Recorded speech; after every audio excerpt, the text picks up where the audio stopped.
સજની ટાણું આવ્યું રે ભવજળ તરવાનું, સજની ટાણું આવ્યું રે ભવજળ તરવાનું, મોંઘો મનુષ્યનો આરો ફેર નહીં મળનારો, ડાયા દિલમાં વિચારો સત્સંગ કીજીએ, સજની ટાણું આવ્યું રે ભવજળ તરવાનું, સજની ટાણું આવ્યું રે ભવજળ તરવાનું.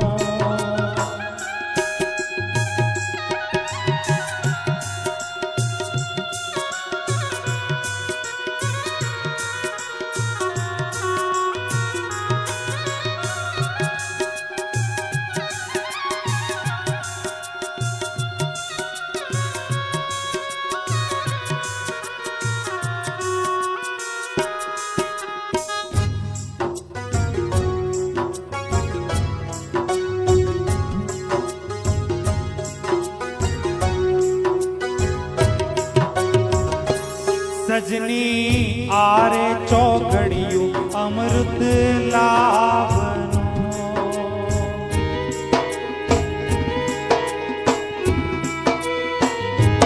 સજની આરે ચોઘડિયું અમૃત લાવનું, સજની આરે ચોઘડિયું અમૃત લાવનું, ફેર નહીં મળે એવું બીજના ચબકારા જેવું, મોતી પરોવી લેવો સત્સંગ કીજીએ, સજની ટાણું આવ્યું રે ભવજળ તરવાનું, સજની ટાણું આવ્યું રે ભવજળ તરવાનું.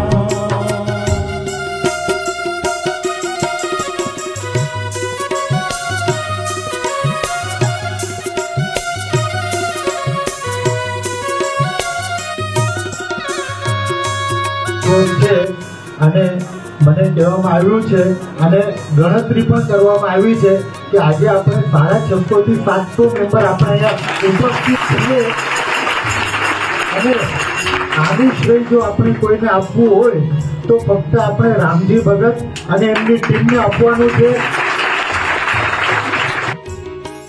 સજની સંત વચન ઉરે ધારીએ,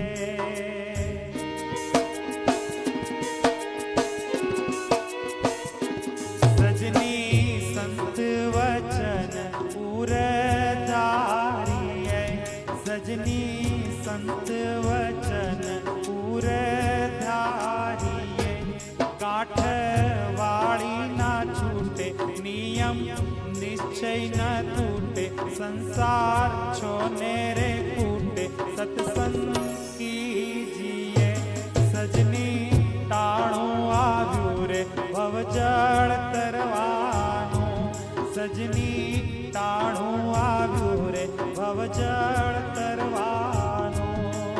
સ્વામિનારાયણ. મારા ખ્યાલથી આપણે 10 વર્ષથી થતી હશે પ્રભાત ફેરી. 13 વર્ષથી પ્રભાત ફેરી થાય છે. એમાં દિવસે ને દિવસે વધારે ને વધારે હરિભક્તો લાભ લે છે, તો આ બહુ સારી વાત છે. આમાંથી 5 વર્ષથી વધારે વખતથી કેટલા જણો હરિભક્તો પ્રભાત ફેરીમાં આવે છે? હાથ ઉપર કરો તો. ઓહો, આટલા બધા જણ 5 વર્ષથી ઉપર. હવે સ્વામિનારાયણ ભગવાને આપણને વચનામૃતમાં એક વાક્ય લખ્યું છે, જેમ વાણીઓ નામું માંડી રાખે એમ આપણે આપણું નામું માંડી રાખવું જોઈએ. નામું માંડી રાખવું એટલે શું કે આપણે 5 વર્ષથી આવીએ છીએ તો 5 વર્ષ પહેલા આપણે કેવા હતા, એની પછી 4 વર્ષ પછી આપણે કેટલું સત્સંગમાં પ્રગતિ કરી, 3 વર્ષ પછી કેટલી, આજે કેટલી પ્રગતિ છે, અને આગળના 5 વર્ષનો પણ આપણે વિચાર કરીને એનું આયોજન કરવું જોઈએ કે આપણે 5 વર્ષમાં હજી આગળ કેટલું વધવું છે સત્સંગમાં. બરાબર છે.